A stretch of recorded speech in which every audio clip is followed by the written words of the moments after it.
Dobrodošli spet z malimi zakladi in seveda danes se nam je pridružila tudi Bojana Ksela Rose.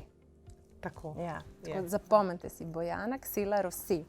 Jaz sem malo nervozna, glede na to, da se z bivšo novinarko pogovarjam in sem jaz zdaj tukaj v eni vlogi neke voditeljice, se mi zdi, da sem čisto v podrejenem položaju. Ampak nas je res impresionirala tvoja zgodba, tudi še dosti drugih zgodb, in smo si nekako zaželeli pri malih zakladih narediti eno tako rubriko, kjer bi lahko mamice malo poklepetale, kjer bi se lahko malo pogovorile, sploh s takimi, ki imajo tako zanimivo zgodbo kot ti. Zdaj, če niste spremljali te zgodbe Bojanine, si jo še vedno lahko preberete in na njenem Facebooku, na naši spletni strani, pod rubriko Inspiracije jo boste našli. Verjetno jo bomo poimenovali Bojanina zgodba, s tvojim dovoljenjem.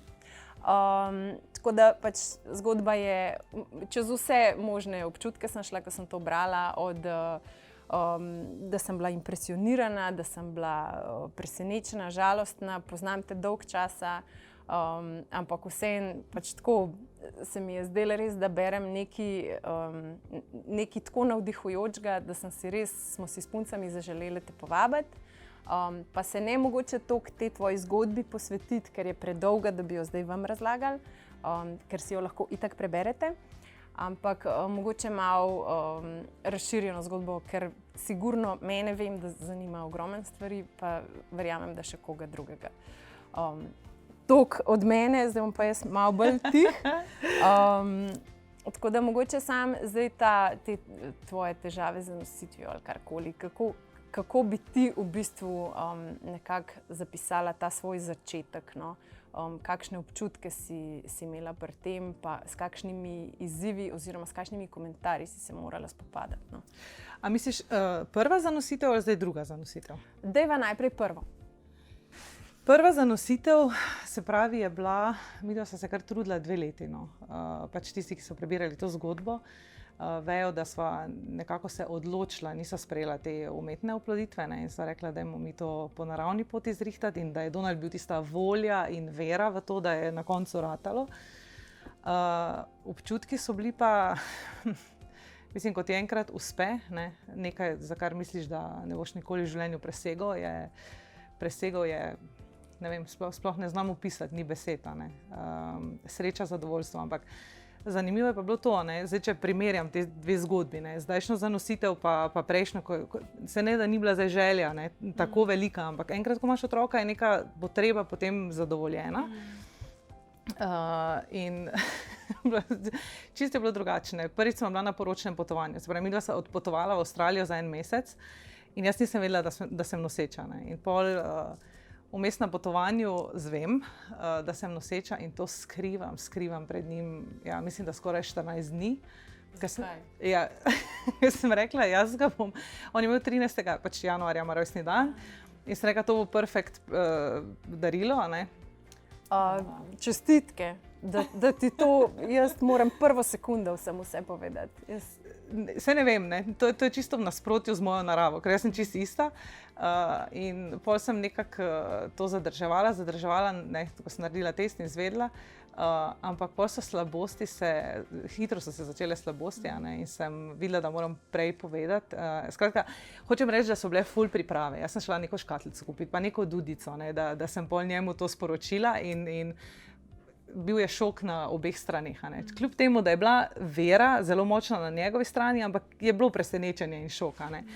No, medtem ko zdaj druga nosečnost, a ne, ker sem jaz itak rekla, to je konec, a ne, jaz sem 40 let, ne, jaz planiram svojo fešto za 40 let, ne več otroka, ne, in pol se pač to spontano zgodi. In kako jaz to njemu sporočim? Ugotovim, pogledam na telefon, čisto slučajno, spomnim se, sedim na straniščni školjki, pogledam v telefon, odpravljam se na zabavo s puncami in ugotovim, da mi menstruacija zamuja za 12 dni. Pridem iz kopalnice, stopim do njega, on, ne vem, nekaj počel v kuhinji, stopim do njega in rečem, poslušaj, jaz sem noseča, jaz sploh testa nisem naredila. Jaz sem noseča, ampak jaz z njim danes na fešto, verjetno tudi kaj spila, se bova jutri pogovorila in se obrnem in grem in sliši samo njega smeh iz kuhne. To pa so pač par dni zatem to predebatirala, ne, ampak Ja, prva nosečnost, pa druga nosečnost sta noč pa dan. In tudi prvi otrok in prvi porod, drugi porod. Tako se mi zdi res, da je tako ena taka iz tiste preobremenjenosti padeš v neko, tako rataš ena taka mal carica. Tako, to sem že dala, jaz že vse vem. Jaz vem, kako bo in zdaj sem lahko mirna. Vsaj tako je bilo pri meni. No. Jaz moram tebe poslušati, ker ti imaš 2 izkušnji za sabo in zdaj tudi po Facebooku, pa pač po Instagramu, ko objavljam, ko pišemo o stvarih, z veseljem prisluhnem izkušnjam in mnenju mamicam, ki so dale to večkrat skozi. Koliko pa dobiš, mislim, o takih stvarih, o težavah z zanositvijo, o umetni oploditvi, o sami starosti, kdaj. Se mi zdi, da se tako premalo o tem govori, razen tega, da te vsaka teta pa babica vpraša, kdaj bo pa naslednji, ali pa ne vem, boh ne da, jaz sem slišala tudi že, zdaj je pa dost, zdaj jih imata pa dost. Ampak koliko tega sprejmeš oziroma koliko tega dobiš? Aha, sliši, misliš, koliko do mene prihaja tega. Pa kako v bistvu ti to, mislim, meni se ti zdiš res ena taka skalca, ki ima svoj fokus in te take stvari ti ne pridejo do živega. A se meni to samo zdi ali imaš pač, ne vem, težavo s tem, pa kako to spelješ? A misliš vizavi tega, da bi recimo, da sem zdaj že 40 let, to misliš pa? Recimo, ja. Ne, nisem, mogoče bolj sem bila sama s tem na začetku obremenjena, ker sem res po danovem 5. rojstnem dnevu sem rekla, nekako sem sama sebi zaključila, da je konec.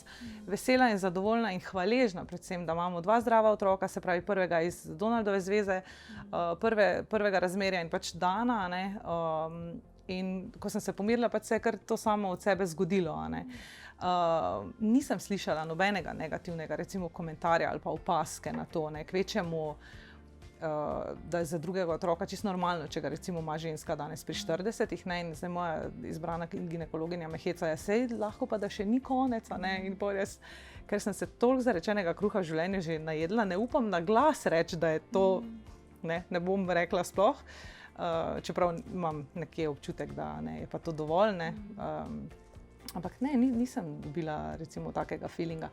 Je pa res, mogoče če zdaj to debato zavijema drugam, danes se ženske prepozno odločamo za otroke. Iščemo nek ta perfect balans, kar je vizavi tega, da imaš trdno, stabilno razmerje, super. Če jaz pogledam, kaj sem midva bila pa predstavljala pred 10 leti, če bi se nama eno dete zgodilo v najnem razmerju, bi bila to katastrofa. Zaradi tega, ker midva niso bila dovolj odgovorna in zrela. Mislim, da zdaj to ni več toliko problem, zdaj pač vsak razmišlja seveda po svoje, ampak zdaj tudi naš ritem življenja je drugačen, tudi v končni fazi zdravstvo je napredovalo. Zdaj imamo en kup enih možnosti, od nifty testa, vse te možne stvari, ki jih jaz to daleč nisem videla takrat. Pač jaz sem bila tudi dejansko obremenjena s tem, koliko hitro je treba imeti otroke. Jaz sem si zadala, da bom imela pred 30 oba otroka in to mi je tudi ratalo, ampak se mi zdi, pač, dobro, to sem en tak control freak, pa res sem si to zelo želela. Tako da zdaj meni se zdi super, da ženske ne podležejo temu pritisku, zdaj si pa že toliko stara, pa bi že mogla počasi imeti otroka. Se mi zdi prav, da si pač v končni fazi, če čutiš to potrebo, urediš življenje, ker otrok vse ni, ne vem, igrača, Pač to je odgovornost in se mi zdi, da je prav, mogoče pač starejši ljudje tudi malo drugače to odgovornost nosijo kot mladi. Ja, res je. Jaz bi mogoče samo to dodala, da je pa razlika biti noseč pri 30-ih, oziroma jaz sem bila takrat pri 33-ih, porodila pri 34-ih ali pa zdaj pri 40-ih. Je težje, je bolj naporno, sicer zdaj pač se malo raztegnjeno, pa jaz imam vedno ogromen trebuh, me že vsi potiskajo počasi v porodnišnico, ampak je drugače. Ne vem, kako je biti noseč pri 20-ih, ampak pač, ko gledam te punce po socialnih omrežjih, ene fitnessirajo, pumpajo do nezadnjega, naslednji dan gre roditi. Jaz si tega ne morem privoščiti. To je tudi po mojem malo odvisno od, jaz sem tudi takrat bila mlada, pa sem po 2 tednih zaključila z vsemi telovadbami, pa sem se sam še ulegla. Kaj pa recimo pač to zgodbo, ko sem brala, en kup enih vzponov in padcev si imela. Ampak kaj je bilo pa tisto, kar ti je držal fokus, da si šla naprej, da nisi obupala v tej svoji nameri? No?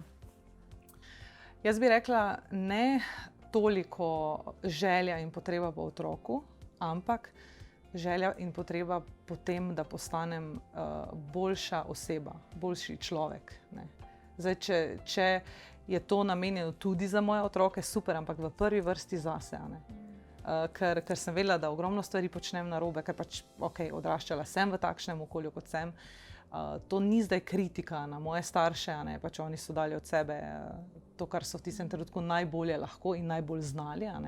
Hvala Bogu, da danes imamo možnost absorbirati več znanja, da nekako spreminjamo svet, da smo modrejši. Naši starši niso imeli vsega tega na razpolago, kar imamo mi. Ampak to, čutila sem, da si želim biti boljša oseba. In potem sem iskala pot, kako priti do tega. In izjemno hvaležna sem, da sem našla, da sem imela ob sebi partnerja, ki je to podpiral. Ki je pravzaprav šel po zelo, zelo podobni poti, z istim ciljem, z isto vizijo in na koncu isto željo.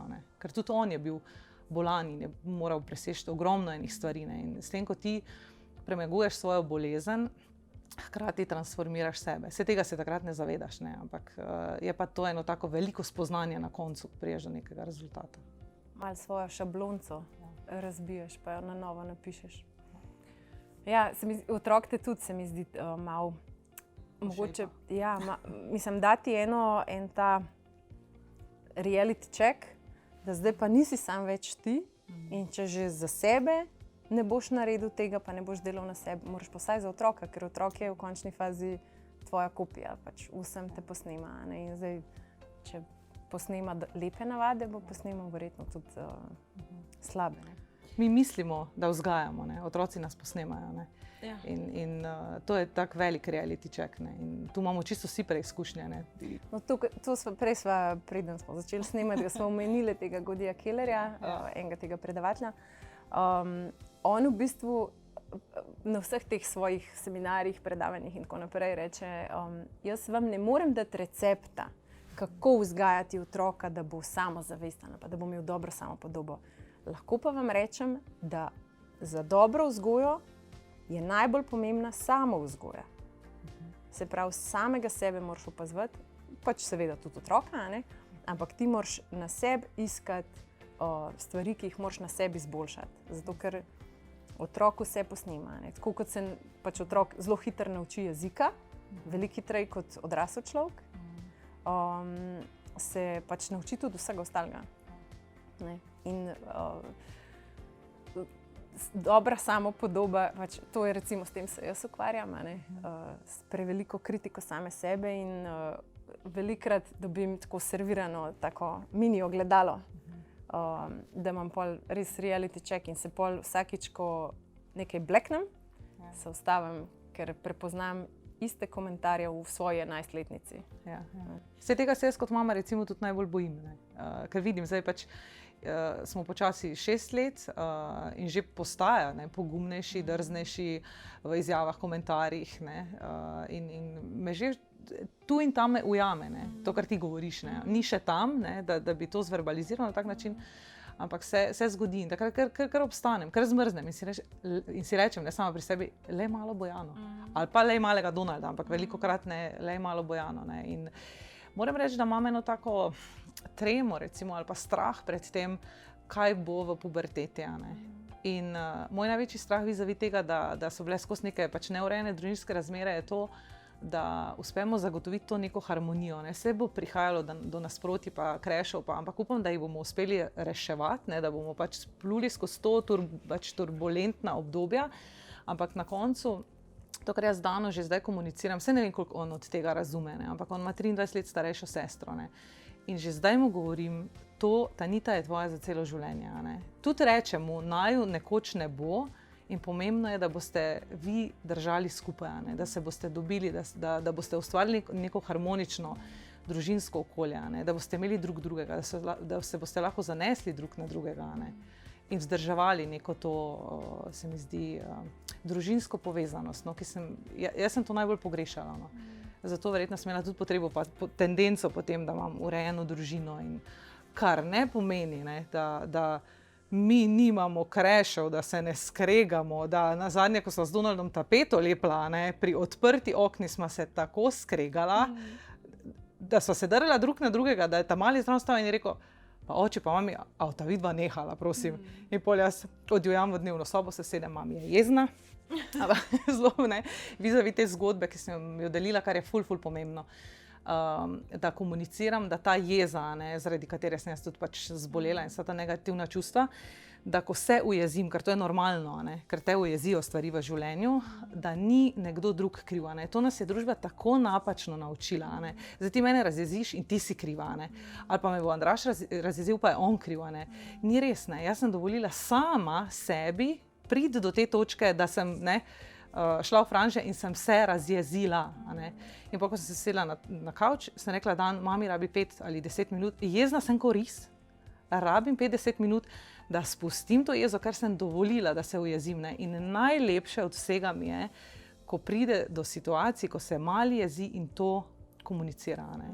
In potem si rečem, kljukica, sej, to ne uspe vedno, ne. Še vedno je mama kriva, pa oči kriv, pa ne, vsi drugi faktori, ampak včasih mu pa uspe, veš, in takrat si rečem, evo, to je to, ne iti po tej poti in mu povem, da če boš jezan, ne, če dolgo zadržuješ jezo v sebi ali pa razočaranje ali pa karkoli, to je tisto, kar proizvede bolezen.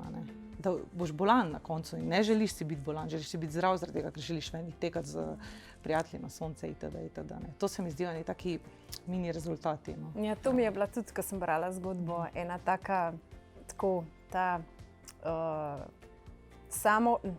ne samo kritičnost, ampak ena tak strogost do same sebe v končni fazi, da si razvajena sem.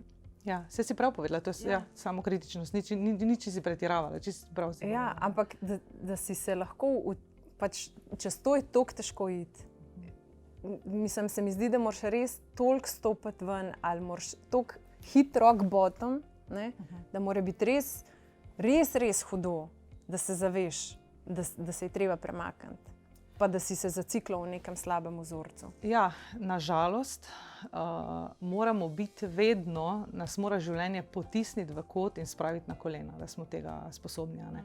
Ko so meni rekli po drugi operaciji, da se vidimo čez 6 mesecev spet, pa da bom verjetno dobila stomo, pa tudi namignili, da se zaradi tega lahko umre.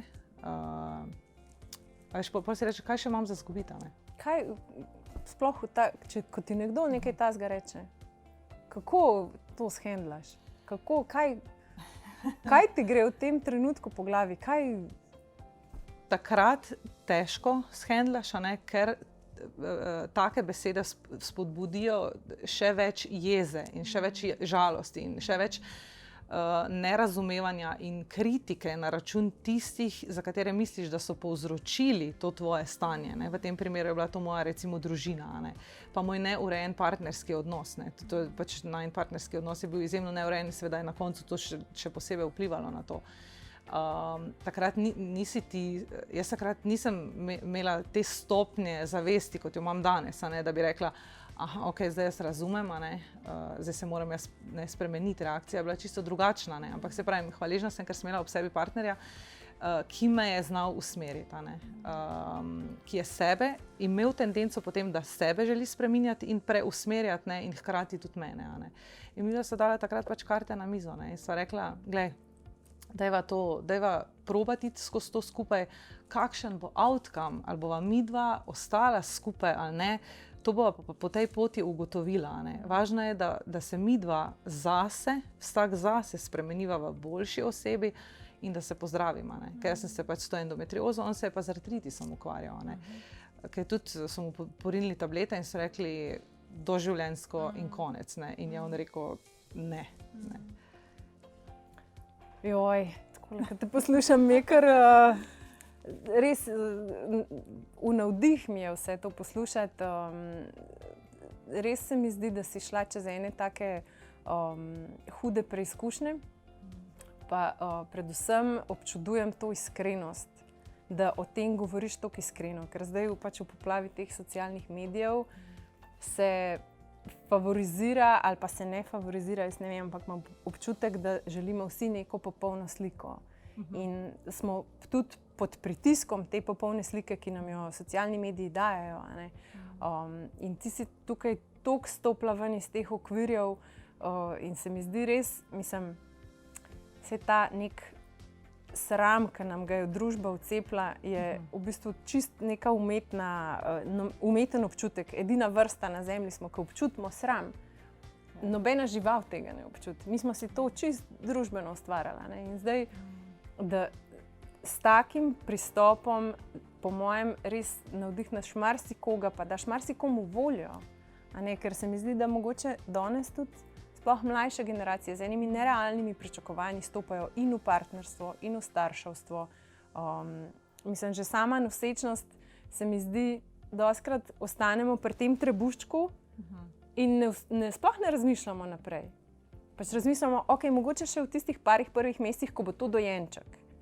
Ampak da bi pač preklopil, da to je človek, to je oseba. En prijatelj mi je zadnjič rekel, ko sem ga srečala, da sta se s punco še nimata otrok, pa sta že majčkeno starejša in sta rekla, midva sva se pogovarjala, a bi imela midva še eno osebo, ne a bi imela dojenčka, a bi imela osebo, ker ta dojenček bo dojenček 1 leto, potem je pa to človek in za tega človeka si odgovoren in ta človek raste naprej.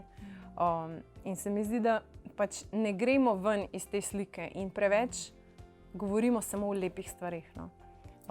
Tako da predvsem hvala, da si sploh to dala ven iz sebe in delila s svetom in da si pač to pripravljena predvsem deliti z nami pa z mano. Pač jaz se počutim malo počaščena tudi zdaj.